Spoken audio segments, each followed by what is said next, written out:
Students. तो students, recently lecture में हमने क्या किया था, एक्सरसाइज 1.3 की थी। उसके तकरीबन हमने क्वेश्चन नंबर 2 से स्टार्ट किया था और क्वेश्चन नंबर 5 कंप्लीट कर लिया था। तो इसमें मैंने क्वेश्चन नंबर 1 नहीं किया था। इसमें बस जस्ट बेटा इसमें बताना था कि कौन से जो मैट्रिसेस हैं आपस में एडिशन के लिहाज से कंफर्टेबल हैं। यानी कि ये लिखा हुआ है which of the following matrices are comfortable for addition. यानी उर्दू मीडियम वाले हमने ये बताना है कि कौन कौन से जो कालिम हैं आपस में जमी खासियत रखते हैं, यानी कौन से मैट्रिक्स जो हैं आपस में ऐड हो सकते हैं। ठीक है, तो बेटा दो मैट्रिसेस ऐड तब ही हो सकते हैं जब उनका ऑर्डर सेम होगा। ठीक है, जैसे कि फॉर एग्जांपल ए है, इसमें बेटा देखो 2 रो हैं, यानी 2 रोज़ हैं और 2 ही कॉलम है। ठीक है, और ई में देखो 2 रोज़ हैं और 2 ही कॉलम है। इसका भी ऑर्डर 2 बाई 2 है, इसका भी ऑर्डर 2 बाई 2 है। तो ये आपस में ए और ई आपस में क्या ऐड हो सकते हैं। ठीक है, अब जैसे बी है हमारे पास। ठीक है, बी में कितनी 2 रो हैं और एक ही कॉलम है, एक कॉलम है। ठीक है, और इसी तरीके से अगर आप डी में देखें, इसको हल कर लेंगे 2 + 1 3 हो जाएगा ना। तो इसमें एक रो यानी सॉरी एक कॉलम होगा और 2 रोज़ होंगी। तो ए यानी बी और डी ये आपस में ऐड हो सकते हैं। देखो इसका ऑर्डर भी 2 बाई 1 है, इसका ऑर्डर भी 2 बाई 1 है। इसी तरीके से सी में देखें, इसमें कितनी रोज़ हैं 1 2 3 और कॉलम कितने हैं 1 2। देखो इसका ऑर्डर क्या है 3 बाई 2 और इसका ऑर्डर देखें, इनको हल कर लेंगे 1 + 1 2 हो जाएगा, 3 + 2 5 हो जाएगा और 2 + 1 3 हो जाएगा। लेकिन ऑर्डर देखेंगे तो बेटा इसमें 3 रोज़ हैं और 2 कॉलम है। ठीक है, इसका ऑर्डर भी क्या है 3 बाई 2, इसका ऑर्डर भी 3 बाई 2 है, इसका ऑर्डर भी 3 बाई 2 है। तो सी और एफ जो है एडिशन के लिहाज से कंफर्टेबल हैं। ठीक है, अब नेक्स्ट हमारे पास हमने क्वेश्चन स्टार्ट करना था, क्वेश्चन नंबर 6। क्वेश्चन नंबर 6 में क्या है बेटा, इसमें आपके पास ए बी दिया हुआ है, आपने क्या फाइंड करना है। क्वेश्चन नंबर 1 है 3A - 2B और दूसरा क्वेश्चन है 2A ट्रांसपोज - 3B ट्रांसपोज। तो हम देखते हैं, इधर हमारे पास क्वेश्चन है ये बेटा। तो ये ए और बी के मैट्रिक्स दिए हुए हैं। तो सबसे पहला क्वेश्चन है 3A - 2B। ठीक है, ये हमारे पास देखो 3 वैसे ही आ गया, ए के रिप्लेस में मैंने ए का मैट्रिक्स लिखा, -2 वैसे आ गया और बी के रिप्लेस में मैंने बी का मैट्रिक्स लिखा। ठीक है, अब मैंने क्या किया, अब मैंने बेटा इनको अंदर मल्टीप्लाई कर दिया, 3 को अंदर मल्टीप्लाई कर दिया, 2 को अंदर मल्टीप्लाई कर दिया। तो देखो 3 × 1 = 3, 3 × 2 = 6, -6 आ गया, 3 × 3 = 9 और 3 × 4 = 12। ये माइनस आ गया, 2 को अंदर मल्टीप्लाई किया, 2 0 0 आ गया और 2 7 14, 2 3 6 -6 आ गया और 2 8 16। ठीक है, तो अब हमने इनको माइनस करना है, 3 - 0 -6 -14। ठीक है, -6 -14, 9 माइनस माइनस प्लस, तो 9 + 6 आ गया। ठीक है, 12 - 16, 12 - 16। अब इनको प्लस माइनस किया मैंने, 3 - 0 3 -6 -14 तो -20। बेटा मैंने पहले भी बताया, जिसको यानी प्रॉब्लम हो तो वो क्या हो, यानी एडिशन मल्टीप्लिकेशन और एडिशन के लिहाज से प्रॉब्लम होती हैं। कुछ बच्चे ऐसे होते हैं जिनको ऐड और सब्ट्रैक्ट नहीं करना आता, या वो सब्ट्रैक्ट और ऐड कर लेते हैं, मोस्टली क्या करते हैं यानी प्लस माइनस लगाना भूल जाते हैं या गलती करते हैं उसमें। तो उसमें क्या होता है बेटा, आपके पास साइंटिफिक होता है, साइंटिफिक में आप लिखोगे ना -6 -14 तो डायरेक्ट आपको -20 आंसर देगा, यानी वो साइन के स्मैथ देगा, आप लोगों को साइन के साथ देगा, उसमें कोई आपकी ना गलती नहीं होगी। ठीक है, लेकिन आपको करना चाहिए बेटा, प्रैक्टिस करनी चाहिए। अगर आपने मैथ अपनी अच्छी यानी उसमें इम्प्रूवमेंट लाना है तो आप कोशिश किया करें, खुद ही इसको प्लस माइनस किया करें ताकि आपकी मैथ अच्छी हो जाए। ठीक है, और 9 + 6 बेटा क्या है 15 और 12 - 16 -4। ठीक है, ये आपके पास इसका आंसर आ गया। नेक्स्ट क्वेश्चन है हमारे पास 2A ट्रांसपोज - 3B ट्रांसपोज। ठीक है, ये 2 वैसे आ गया, ए के रिप्लेस में मैंने ए का मैट्रिक्स लिखा, उसके ऊपर ट्रांसपोज है तो मैंने ट्रांसपोज लगा दिया। फिर -3, फिर बी के रिप्लेस में बी का मैंने मैट्रिक्स लिखा, उसके ऊपर भी ट्रांसपोज था तो मैंने उसके ऊपर भी ट्रांसपोज लगा दिया। ठीक है, तो बेटा पहले मैंने इनको मल्टीप्लाई करने से पहले मैंने इनका ट्रांसपोज ले लिया। ठीक है, क्योंकि ये ट्रांसपोज है ना, तो इनके ट्रांसपोज को ख़त्म करते हैं, यानी लेते हैं हम, ये रो है 1-2, ये कॉलम बना दिया, ठीक है। ये रो है 3-4 और इसको मैंने कॉलम बना दिया। ट्रांसपोज ऐसे लेते हैं ना कि रोज़ को कॉलम में चेंज करना होता है, ठीक है। ये -3 एज इट इज़ आ गया। ये 0-7 ये क्या है, रो है, इसको कॉलम में चेंज कर दिया। ये रो है आपके ने, इसको भी कॉलम में चेंज कर दिया। अब क्या किया बेटा, इनको अंदर मल्टीप्लाई कर दिया। 2 1 2, 2 3 6, 2 2 4, 2 4 8। इसी तरीके से 3 को अंदर मल्टीप्लाई कर दिया, 3 0 0 आ गया, और 3 3 -9 आ गया, 3 7 21 और 3 8 24, ठीक है। और अब इनको माइनस कर दिया, 2 -0 6 माइनस माइनस प्लस, तो 6 + 9 आ गया, ठीक है। -4 -21 आ गया, और 8 -24 आ गया, ठीक है। इनको प्लस माइनस किया तो हमारे पास आंसर क्या आ गया, 2 15 -25 और -16, ठीक है। नेक्स्ट बेटा आपके पास क्वेश्चन है, क्वेश्चन नंबर 7। क्वेश्चन नंबर 7 में आपके पास कहा हुआ है, ये आपके पास क्वेश्चन दिया हुआ है, आपने क्या करना है, ए और बी की वैल्यू फाइंड करनी है, ठीक है। तो हम ए और बी की वैल्यू कैसे फाइंड करेंगे, हम सबसे पहले इसको क्या करते हैं कि अंदर यानी 2 को मल्टीप्लाई करते हैं, 2 2 4, 2 4 8, 2 3 -6, और 2 ए के साथ मल्टीप्लाई होकर क्या हो जाएगा, 2a आ जाएगा, ठीक है। प्लस 3 को इसी तरीके से अंदर मल्टीप्लाई करेंगे, 3 1 3, और 3 को b से मल्टीप्लाई करेंगे तो 3b आ जाएगा, 3 8 24 और 3 4 -12 आ गया, ठीक है। क्योंकि माइनस है ना, इसलिए माइनस इसके साथ आ गया, ठीक है। अब हमने इनको प्लस माइनस करना है, 4 + 3 8 + 3b -6 + 24 2a plus minus minus तो 2a -12, ठीक है। ये इक्वल के जो दूसरी तरफ हमारे पास मैट्रिक्स है ना, ये सेम ऐसे ही चलता आ रहा है, ठीक है। 4 + 3 7, 8 + 3 भी वैसे क्या वैसे आ गया, क्योंकि ये प्लस माइनस नहीं होता। -6 + 24 18, 2a -12 ये भी वैसे क्या वैसे आ गया, इज इक्वल टू ये वाला मैट्रिक्स वैसे क्या वैसे आ गया। अब बेटा हमने क्या फाइंड करना है, हमारा जो पर्पस है, हमने ए और बी की वैल्यू फाइंड करनी है। तो हमने क्या करना है, बस ए और बी वाले एलिमेंट्स को देखेंगे, ठीक है। हमने बस, जब भी आपको पता ना, हमने 1.1 में सबसे लास्ट वाला क्वेश्चन किया था, उसमें क्या था, ए बी सी डी की वैल्यू फाइंड करनी थी ना, और उसमें क्या था, दोनों मैट्रिक्स आपस में इक्वल दिए हुए थे। जब इक्वल दिए होते हैं तो इसका मतलब क्या होता है कि पहला एलिमेंट के बराबर होता है, दूसरा दूसरे के, तीसरा तीसरे, और चौथा चौथे के बराबर होता है, ठीक है। अब देखो बेटा, ये देखो, ये 7 है ना पहला एलिमेंट, इसका भी पहला एलिमेंट 7 है, इसका देखो थर्ड 18 है, इसका भी 18 है। हमने तो बस बेटा जिसमें ए और बी आ रहा है ना, वही एलिमेंट उठाने हैं, क्योंकि हमने ए और बी की वैल्यू फाइंड करनी है, ठीक है। तो 8 + 3b ये दूसरा एलिमेंट है, इसका दूसरा एलिमेंट क्या है, 10, तो 8 + 3b किसके बराबर होगा, 10 के, और 2a -12 किसके बराबर होगा, 1 के, ठीक है। अब हमने इनको सॉल्व कर लेना है।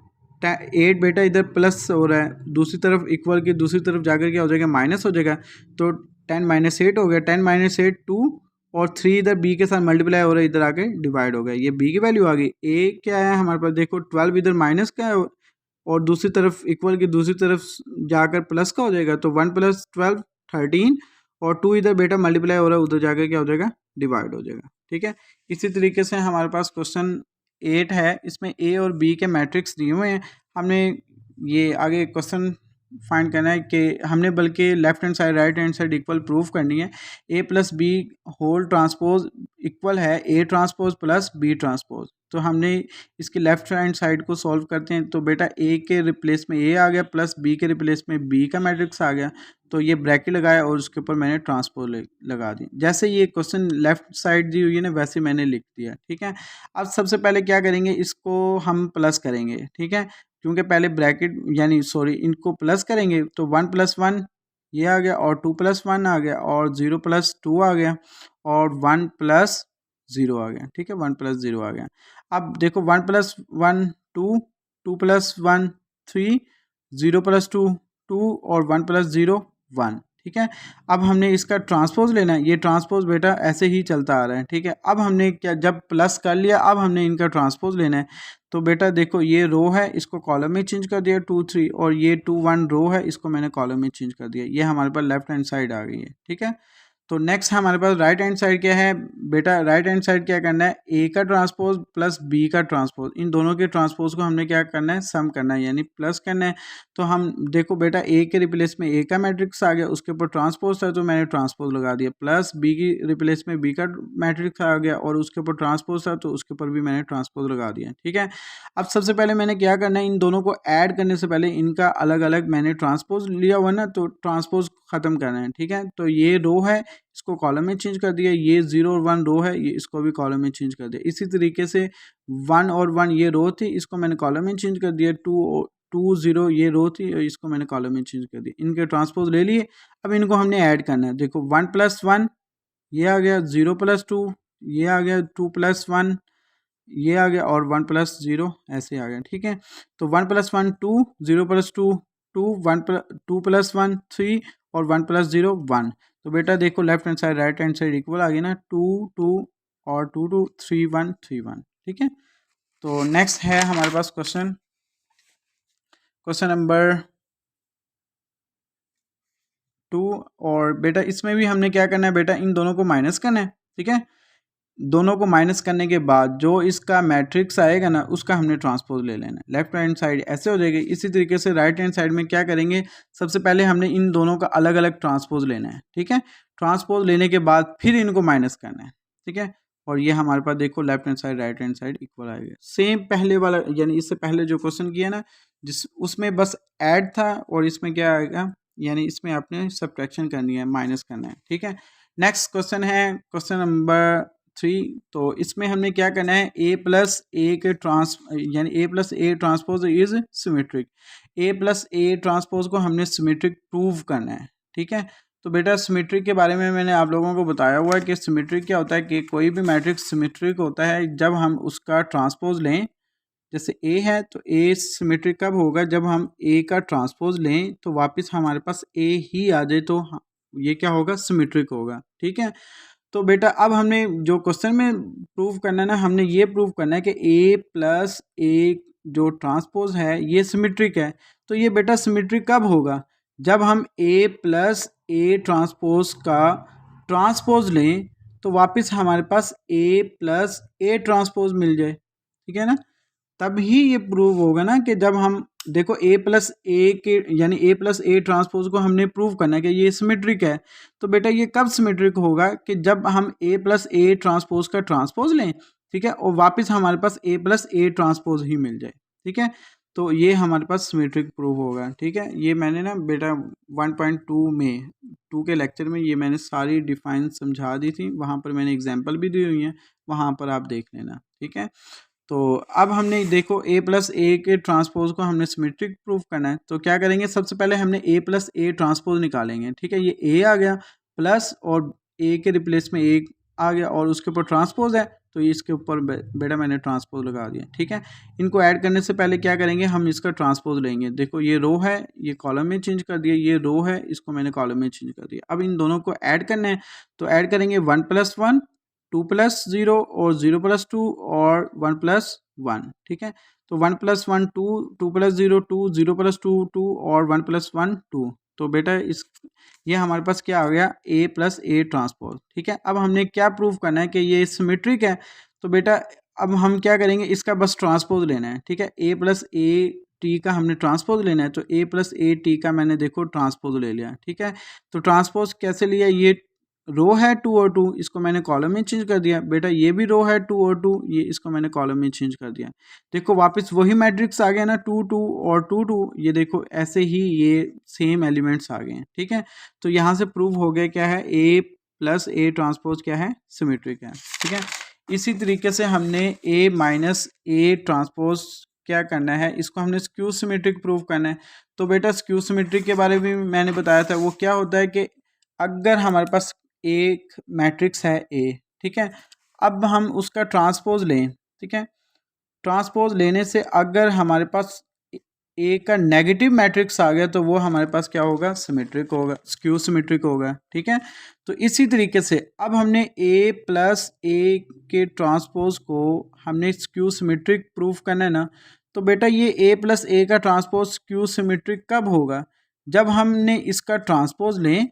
ठीक है, तो इसका हमारे पास जो आंसर आया ना, इसका नेगेटिव मैट्रिक्स आया, यानी negative A plus A transpose आए, तब ये हमारे पास सिमेट्रिक प्रूव होगा। तो हम करके देखते हैं। अब देखें हमारे पास क्या है, ए माइनस ए ट्रांसपोज। पहले हम ये फाइंड करते हैं ए माइनस ए ट्रांसपोज। तो ए हमारे पास वैसे ही आ गया, माइनस ए आ गया और उसके ऊपर ट्रांसपोज लगा दिया, ठीक है, जैसे क्वेश्चन में दिया हुआ है। तो हम क्या करेंगे, इन दोनों को माइनस करने से पहले इसका यानी ट्रांसपोज खत्म करेंगे। तो बेटा ये रो है, इसको कॉलम में चेंज कर दिया, और ये रो है, इसको मैंने कॉलम में चेंज कर दिया, ठीक है। अब इन दोनों को माइनस करेंगे, ट्रांसपोज ले लिया, अब इन दोनों को माइनस करेंगे, 1 माइनस 1, 2 माइनस 0 और 0 माइनस 2 और 1 माइनस 1 आ गया, ठीक है। अब इन दोनों को प्लस माइनस करेंगे, 1 माइनस 1 0, 2 माइनस 0 2, 0 माइनस 2 माइनस 2 और 1 माइनस 1 0। अब बेटा बस हमने क्या करना है, इसका ट्रांसपोज लेना है। अब देखते हैं कि आया कि ट्रांसपोज लेने से वाकई में इसका नेगेटिव मैट्रिक्स आता है कि नहीं आता, ठीक है। इसका ट्रांसपोज लेना है, अगर इसका ट्रांसपोज लेने से इसी का नेगेटिव मैट्रिक्स आ गया तो क्या होगा, ए माइनस ए ट्रांसपोज क्या होगा, वो स्क्यू सिमेट्रिक होगा, ठीक है। तो हम इसका ट्रांसपोज लेते हैं, ये रो है बेटा, इसको मैंने कॉलम में चेंज कर दिया 0 2, और ये -2 0 ये क्या है, रो है, इसका बेटा मैंने कॉलम में चेंज कर दिया, ठीक है। तो बेटा यही इसका नेगेटिव मैट्रिक्स भी आ गया। देखो अगर नेगेटिव इसका मैट्रिक्स फाइंड करते हैं तो क्या कैसे होगा, तो नेगेटिव मैट्रिक्स में क्या होता है, साइन चेंज होता है ना।